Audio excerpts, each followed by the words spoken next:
नमस्कार, मी निकिता दनके. जनक्रांती न्यूज चॅनलच्या बातमीपत्रात आपल्या सर्वांचं स्वागत. प्रथम एक नजर ठळक घडामोडींवर. भोंदूबाबा अशोक खरात विरोधात काँग्रेस महिलांचा संताप. भोंदूबाबाच्या नावाने केली बोंबाबोंब आंदोलन.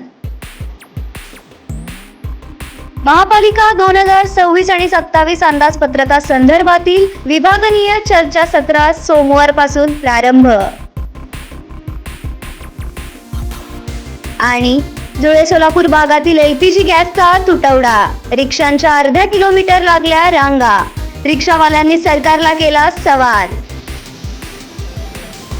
पाहुयात बातम्या विस्ताराने. विश्व ब्राह्मण समाजाकरिता सेवा मंडळ ट्रस्ट सोलापूर यांच्या वतीनं आयोजित श्री कालिका देवी चैत्र शुद्ध पंचमी महोत्सव यंदाही मोठ्या उत्साहात आणि भक्तिमय वातावरणात संपन्न झाला. या महोत्सवात समाज बांधवांनी मोठ्या श्रद्धेने सहभाग घेतला. विश्व ब्राह्मण समाज सेवा मंडळ ट्रस्ट सोलापूर यांच्या वतीने आयोजित श्री कालिका देवी चैत्र शुद्ध पंचमी महोत्सव यंदाही मोठ्या उत्साहात आणि भक्तिमय वातावरणात संपन्न झाला.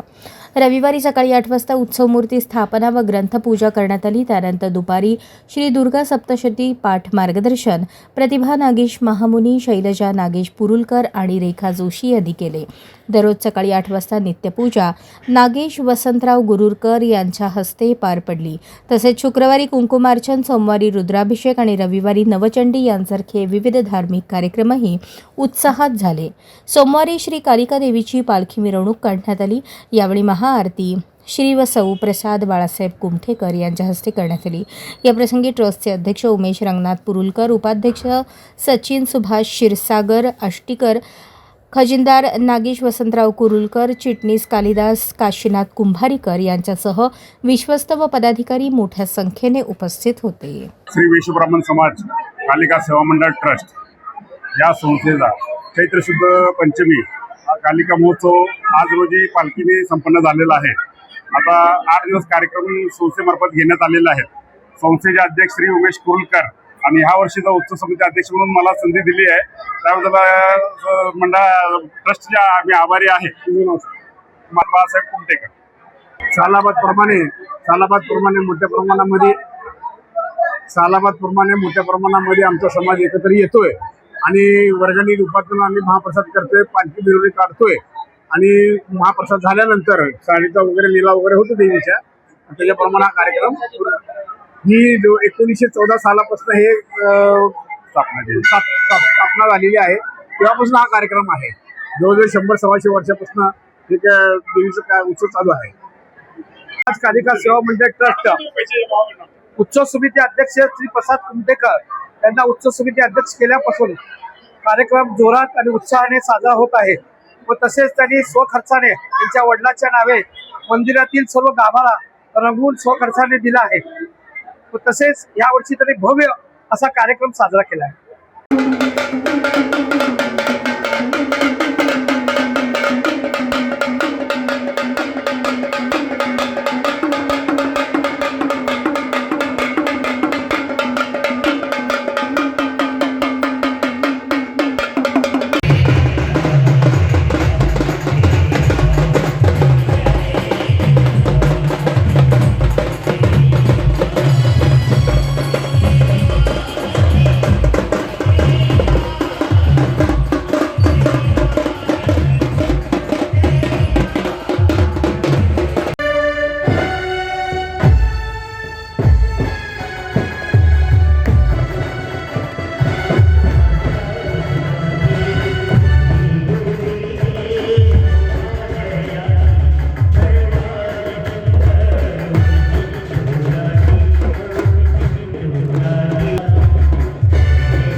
भोंदूबाबा म्हणून ओळखल्या जाणाऱ्या कॅप्टन अशोक खरात यांच्या विरोधात सोमवारी सकाळी 11:30 वाजण्याच्या सुमारास सोलापुरातील काँग्रेस भवनासमोर काँग्रेसच्या महिला कार्यकर्त्यांनी जोरदार निदर्शने केली। या आंदोलनात महिला काँग्रेसच्या नेत्या आणि कार्यकर्त्यांनी जोरदार घोषणाबाजी करत संताप व्यक्त केलाय।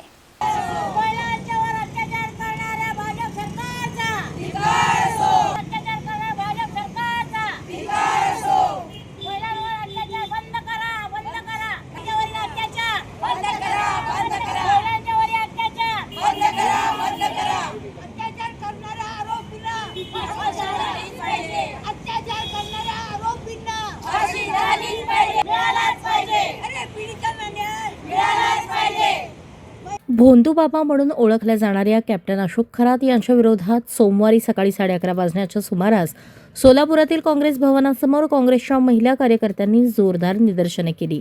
महिलांनी सांगितले की अनेक महिला घरगुती समस्या, कौटुंबिक अडचणी आणि मानसिक आधारासाठी अशा बाबांकडे जात असतात।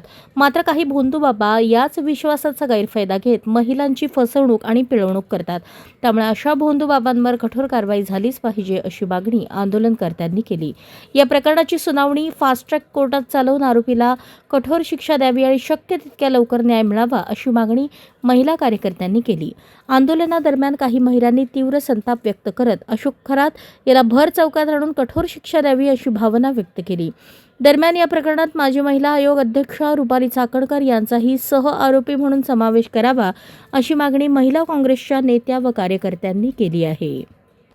वतीने या ठिकाणी खरातांचा निषेध करतोय पहिल्यांदा।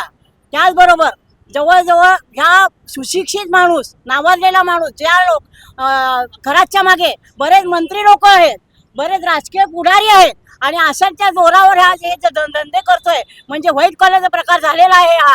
आणखीन त्याला साथ देणारी त्याला तर अटक झालेलीच आहे। जवळजवळ हजाराच्या वर त्याचे रेकॉर्डिंग निघालेले आणि त्या पद्धतीने सीडी मिळालेले आहेत।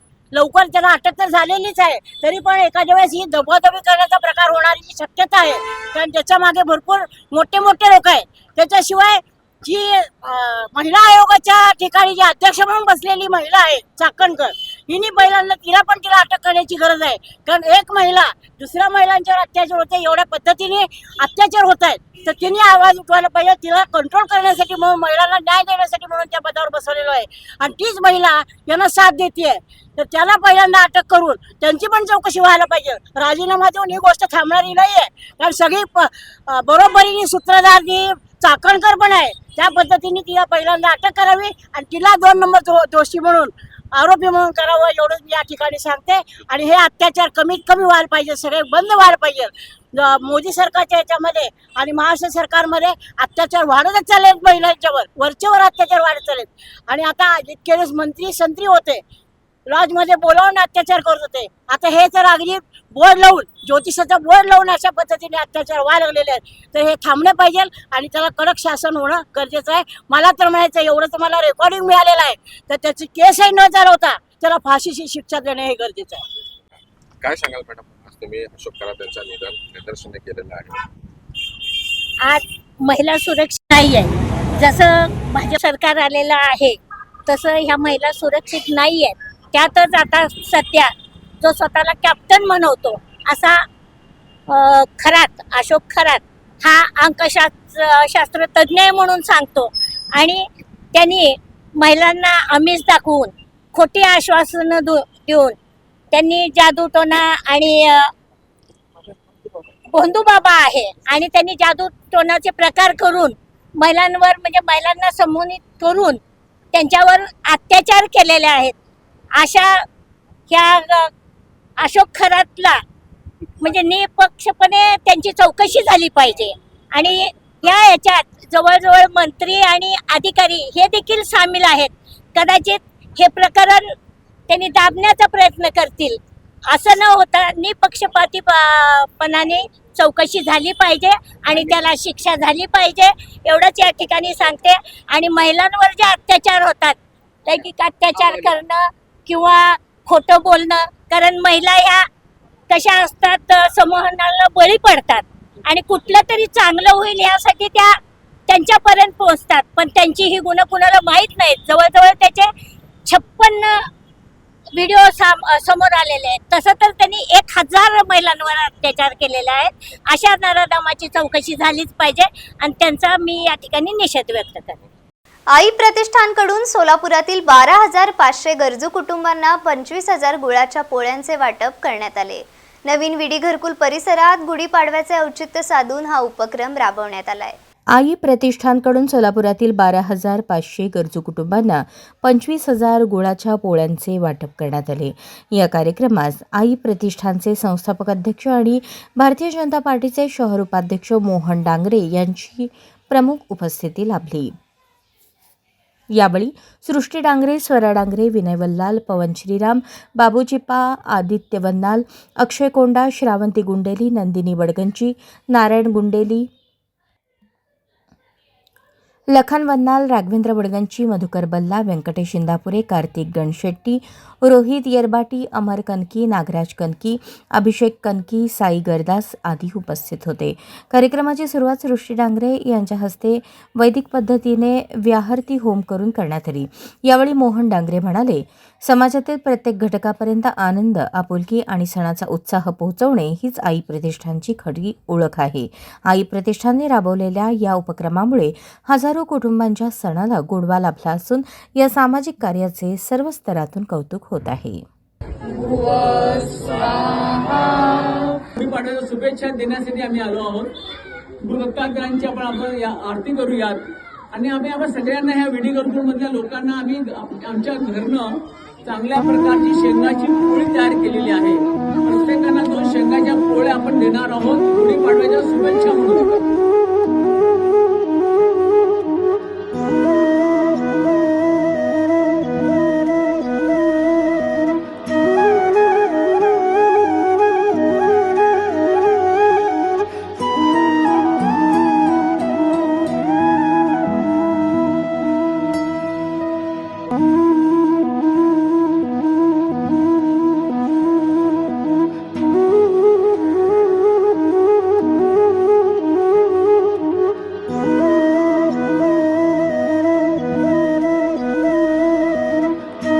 जागतिक महिला शेतकरी वर्ष 2026 निमित्त महिलांना सेंद्रिय शेतीकडे प्रोत्साहन देण्यासाठी ड्रीम फाउंडेशन, बसव संगम शेतकरी गट आणि राजमाता जिजाऊ महिला शेतकरी उत्पादक कंपनी यांच्या संयुक्त विद्यमाने ड्रीम ऑर्गॅनिक फार्मर कप 2026 या विशेष स्पर्धेचे आयोजन करण्यात आले आहे.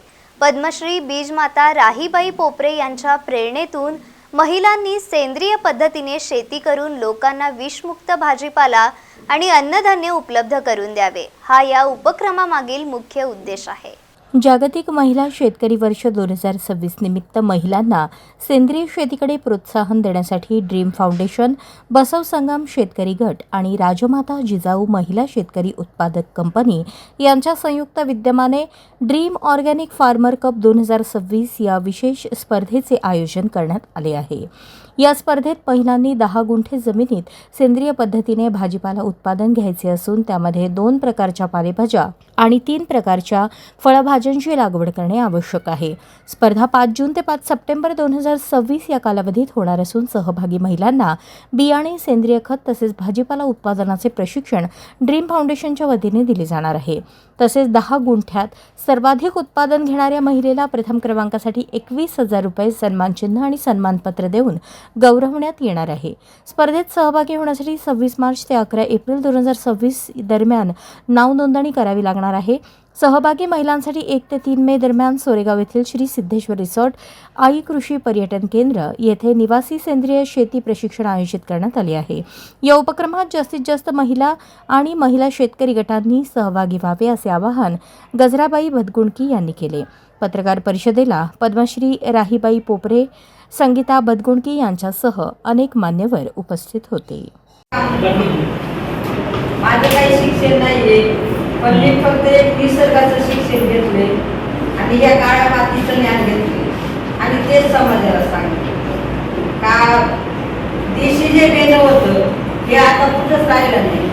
तर हे मी माझ्या शेतामध्ये तयार करते दरवर्षी आणि त्याची एक बीज बँक स्थापन केली आणि ते शेतकऱ्यांना घेऊन चालू का आपलं ताट कसं विषमुक्त होईल. आज म्हणलं तर आपण सगळं विषच खातोय आणि घराघरामध्ये आजार म्हणजे कॅन्सरच नाही आजार, तर पूर्वी कोणताच आजार नव्हता आणि आता कॅन्सर आहे, BP आहे, शुगर आहे. मग याच्यावर हा विचार कोणीच केला नाही. प्रत्येक क्षेत्रात काम करतात. तर हा एक मी मातीत राहून एक निसर्गामध्ये राहून हा विचार केला आणि एक सेंद्रिय शेती कर, गावरान बियाण्याकडे वळून आणि आता हे समाजाला बियाची देवाणघेवाण चालू आहे आणि प्रत्येक दिवस एक गावामध्ये जाते आणि हे मार्गदर्शन मिळते. याची खूप गरज आहे. आता इथून पुढे गरज आहे. माती वाचवणं, निसर्ग वाचवणं हे आपल्याला खूप गरज आहे. आणि हे काम सुरुवातीला मी माझ्या स्वतःच्या कुटुंबासाठी केलं, स्वतःच्या घरासाठी केलं. पण एक पाईप संस्था मला भेटली आणि त्या पाईप संस्थेच्या मार्फत आता सगळ्या जगात गेलं. तर प्रत्येक गावात एक बोलतात आणि मग मी म्हणते शेतकऱ्यांना सांगते आपलं गावठी बेनं वाचवलं पाहिजे, निसर्ग वाचवलं पाहिजे. त्याच्याबरोबर तर मातीवर खूप विषारी औषधं, खतं, नाशक जातं. त्यांनी आता आपण जर आजार जातो कुठेतरी एखाद्या हॉस्पिटलमध्ये जातो, पण माती जर संपली तर हिला कोण डॉक्टर, कोण वैद्य भेटणार आहे. मग याच्यासाठी आपण माती पण वाचवली पाहिजे आणि माती चांगली तर अन्न चांगलं, अन्न चांगलं तर आज आपण चांगले, आपण चांगलं असलं तर पुढची पिढी चांगली करणार. मग पुढच्या पिढीसाठी हे काम सगळ्यांनी मिळून केलं पाहिजे. किती करणारे पण सगळ्यांनी केलं पाहिजे. सोलापूर महानगरपालिकेच्या सन 2026-27च्या अंदाजपत्रकासंदर्भातील विभागनिहाय चर्चेला सोमवारी 23 मार्चपासून प्रारंभ झाला. यासाठी छत्रपती राजर्षी शाहू महाराज जिमखाना येथे विशेष बैठक आयोजित करण्यात आली होती. बैठकीस महापौर विनायक कोंड्याल, उपमहापौर ज्ञानेश्वरी देवकर, सभागृह नेते नरेंद्र काळे, स्थायी समिती सभापती रंजिता चाकोते, महापालिका आयुक्त डॉक्टर सचिन ओंबासे, शहराध्यक्ष रोहिणी तडवळकर यांच्यासह नगरसेवक, नगरसेविका आणि विविध विभागाचे अधिकारी मोठ्या संख्येने उपस्थित होते. सोलापूर महानगरपालिकेच्या सन 2026-27च्या अंदाजपत्रकासंदर्भातील विभागनिहाय चर्चेला सोमवार दिनांक 23 मार्चपासून प्रारंभ झाला. महापालिकेच्या नियोजनानुसार 23 ते 29 मार्च या कालावधीत विविध विभागांच्या अंदाजपत्रकावर सविस्तर चर्चा होणार आहे. पहिल्या दिवशी कर आकारणी व कर संकलन विभाग तसेच भूमी व मालमत्ता विभागाच्या कामकाजाचा आढावा घेण्यात आला. आगामी दिवसात मंडई व कोंडवाडा, आरोग्य व घनकचरा व्यवस्थापन, बांधकाम परवाना, विद्युत, सामान्य प्रशासन, उद्यान, सार्वजनिक आरोग्य अभियंता, विविध प्रभाग, परिवहन आणि प्राथमिक शिक्षण मंडळ आदी विभागांवर टप्प्याटप्प्याने चर्चा होणार आहे. शहराच्या सर्वांगीण विकासासाठी हे अंदाजपत्रक अत्यंत महत्त्वाचे असून प्रत्येक विभागाने पारदर्शकतेने व जबाबदारीने काम करणे आवश्यक असल्याचे महापौर विनायक कोंड्याल यांनी सांगितले. सोलापूर महानगरपालिकेतील 26-27 अंदाजपत्रकीय सभा प्रत्येक खात्याची या ठिकाणी बैठक आयोजन केलेलं आहे. सर्व नगरसेवकांनी या ठिकाणी येऊन जे काय आपल्याला जमा बाजू असेल, खर्च बाजू असेल, त्याचं या ठिकाणी आढावा बैठक आपण या ठिकाणी घेतलेला आहे आणि 30 तारखेला येत्या बजेट बोर्ड अंदाजपत्रकीय सभा 30 तारखेला या ठिकाणी आयोजन केलेलं आहे. तरी सर्व नगरसेवकांनी या ठिकाणी येऊन आपल्याला याचा लाभ घेण्यात यावा असं विनंती करतो, आवाहन करतो. सर्वसाधारण सभा या ठिकाणी 30 तारखेला आपण काढलेली आहे. 30 तारखेला 11:30 वाजता या ठिकाणी आपण काढलेलं आहे. बैठकीदरम्यान विविध विभागांच्या कामकाजाचा आढावा घेऊन प्रलंबित कामे तातडीने पूर्ण करण्याच्या सूचना देण्यात आल्या असून नागरिकांना अधिक चांगल्या सुविधा देण्यासाठी नियोजनबद्ध निधी वापरून विकास कामांना गती देण्याचा निर्धार व्यक्त करण्यात आला. जुळे सोलापूर भागात रिक्षामध्ये भरण्यासाठी LPG गॅसचा तुटवडा निर्माण झाल्याने रिक्षा चालकांना मोठ्या अडचणींना सामोरे जावे लागत आहे. जोशी पेट्रोल पंपासमोर असलेल्या LPG गॅस पंपावर सकाळी 6 वाजल्यापासूनच रिक्षांच्या लांबलचक रांगा लागल्या होत्या. एकच पंप सुरू असल्यामुळे अर्धा किलोमीटरपर्यंत रिक्षांची रांग लागलेली दिसून आली. जुळे सोलापूर भागात रिक्षांमध्ये भरण्यासाठी LPG गॅसचा तुटवडा निर्माण झाल्याने रिक्षा चालकांना मोठ्या अडचणींना सामोरे जावे लागत आहे. गॅस मिळत नसल्याने अनेक रिक्षा चालकांनी आपली वाहने पंपावरच लावून ठेवली होती. काही जण घरी जाऊन जेवण करून पुन्हा पंपावर आले तरी दुपारपर्यंत त्यांचा नंबर लागला नव्हता. शहरातील इतर काही पंप बंद असल्याने या ठिकाणी मोठ्या प्रमाणात गर्दी झाली होती. दरम्यान LPG गॅसचे दर वाढले असूनही प्रवासी भाडे वाढवून देत नसल्याची खंत रिक्षा चालकांनी व्यक्त केली. गॅस महाग झाला, रांगांमध्ये तासनतास थांबावे लागते, मग आम्ही कमवायचे कसे आणि खायचे काय असा सवाल करत रिक्षा चालकांनी सरकारकडे लक्ष देण्याची मागणी केली.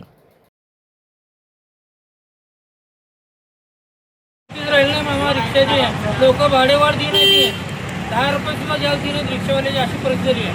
50 रुपये गॅस सिलेंडर गॅस होता, आता 100 रुपये झाला आहे. काय करा सांगा? एक तर भाड्याच्या गाड्या 300 रुपये कटार कुठून द्यायचं? मी सिद्धराम बनसोडे बोलतोय, रिक्षा चालक. आता मी 6 वाजल्यापासून इथं उभारलेल्या रांगेत LPG गॅसचा प्रॉब्लेम काय सुटी नाही. कारण की आता सोलापुरात 2 ते 3 पंप आहेत आणि सध्याला बाकीचे पंप सर्व बंद आहेत. हे गहू गॅस म्हणून आहे आता इथं सध्याला येडू जोशी शाळेजवळ. तुम्ही बघू शकता हे पूर्ण रिक्षाची रांग आहे. 6 वाजता मी येऊन गेलेला आहे, उभारून कंटाळून परत मी घरी जेवण करण्यासाठी गेलतो. परत अजून एवढंच आहे, तेवढी लाईन आहे सध्याला. हे LPG गॅसवरती काय तर तुम्ही निर्णय घेऊन आम्हाला सहकार्य करायला पाहिजे. तुम्ही हेच विनंती करतो मी तुम्हाला. सरकारने काय तर तोडगा काढला पाहिजे याच्यावर, विनंती नाही करून चालत. किती दिवसापासून हा गॅसचा प्रॉब्लेम? कमीत कमी हे आमचं 8 ते 10 दिवसापासून हे प्रॉब्लेम आहे. सुद्धा निघणं झाला याच्यावर. आणि पॅसेंजर पण पैसे वाढ देत नाही. 55 रुपये लिटर गॅस होता सध्याला, हे आता 85 रुपये लिटर झालेला आहे. 85 ते 83 रुपये लिटर झालेला आहे. आणि पॅसेंजर का पैसे वाढ द्यायला तयार नाहीत. कारण की आम्हाला आहे ना घर चालण्याशिवाय तर पर्याय नाही आहे. कारण की आता आळपण बळ पण आम्हाला घेऊन चालवावंच लागतं. तरी सुद्धा आता 2 पॉईंट आहे त्यांच्याकडे चालवायचे. तर सध्याला त्यांनी एकच पंपाने एकच रिक्षाला भरू लागलेत त्यांनी. कारण की मग आता दोन पंप जर व्यवस्थित त्यांनी चाललं ना 10 मिनिटात ते लाईन संपून जाईल. पण त्यांनी एकच लाईन चालवालेत. आता काय असेल तुम्ही निर्णय घेऊन आता आमचा प्रॉब्लेम सॉल्व्ह आता करा. हा किती दिवसापासून असा प्रॉब्लेम हे 8 ते 15 दिवसापासून, आता 15 दिवस झाला आता बरोबर आहे. हे प्रॉब्लेम चालू आहे सध्याला. आता काय करतो आता हे सरकारला आम्ही विचारतो. आम्ही आता काय असेल ते प्रॉब्लेम तुम्ही आम्हाला सॉल्व्ह करून द्यायला पाहिजे. पुन्हा एक नजर ठळक घडामोडींवर. भोंदूबाबा अशोक खरात विरोधात काँग्रेस महिलांचा संताप. भोंदूबाबाच्या नावाने केली बोंबाबोंब आंदोलन. महापालिका 2026 आणि 27 अंदाजपत्रका संदर्भातील विभागीय चर्चासत्रास सोमवारपासून प्रारंभ. आणि धुळे सोलापूर भागातील LPG गॅसचा तुटवडा. रिक्षांच्या अर्ध्या किलोमीटर लागल्या रांगा. रिक्षावाल्यांनी सरकारला केला सवाल. आजच्या बातमीपत्रात इथेच थांबूयात. पाहत रहा जनक्रांती न्यूज.